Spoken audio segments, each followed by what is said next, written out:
Grabe talaga, ano ho. Sa puntong ito, nakakagalit na eh. Tapos magmamalinis. Siya pa yung magmamalaki. Siya pa yung magagalit. Siya pa yung arugante. Siya pa yung bastos. Pero tignan nyo naman po kung ano ang naglalabasan ngayon. Kung eto ay mga paninira lang, ano po ba ang dapat sirain sa inyo, Sara Duterte? Kung sirang-sira na naman kayo, no need of an effort para sirain kayo. Talagang naglalabasan lang itong mga ganitong katiwalian. If I'm not mistaken, ang tinutukoy ditong Youth Summit ay noong nakaraang taon sa Pasay City. Youth Leadership Summit.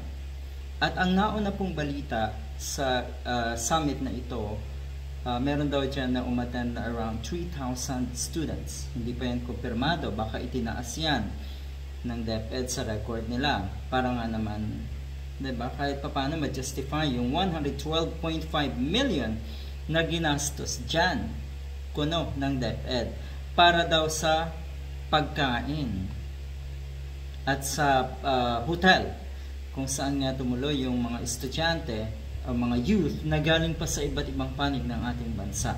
Ang ibig sabihin, kung 3,000 yung dumalo, 38,000 per head ang ginastos daw ng bawat miyembro or bawat kabataan na dumalo dito sa summit na ito. 38,000. And if I'm not mistaken, ito po ay isang or dalawang araw, yun yung pagkakaalala ko, 2 araw lang na summit, 1 night and 2 days na summit. Etong ginawang ito sa Pasay City.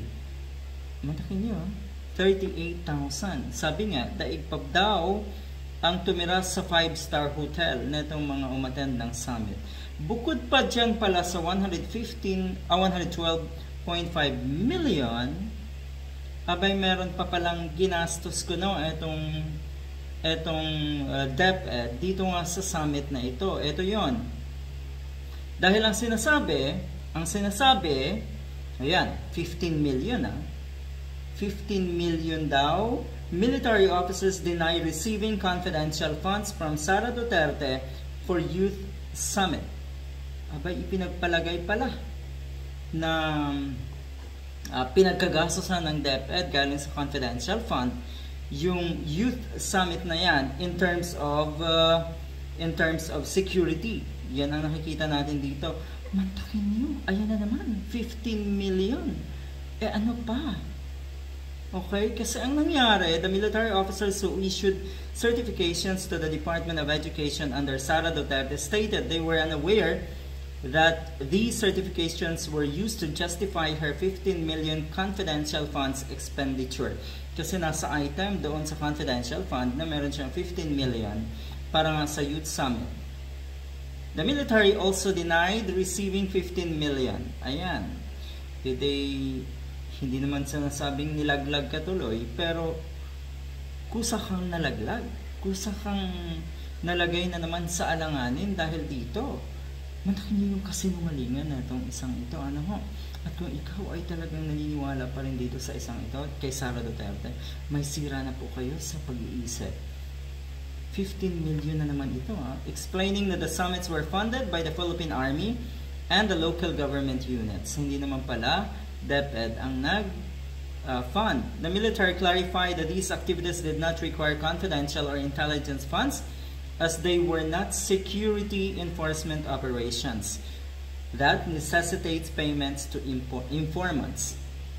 Wala palang kailangan. There is no need for payment sa mga informants nga na itong summit na ito dahil hindi naman talaga usapin ito ng security. Walang threat dito sa mga dadalo sa summit or dumalo sa summit na yan.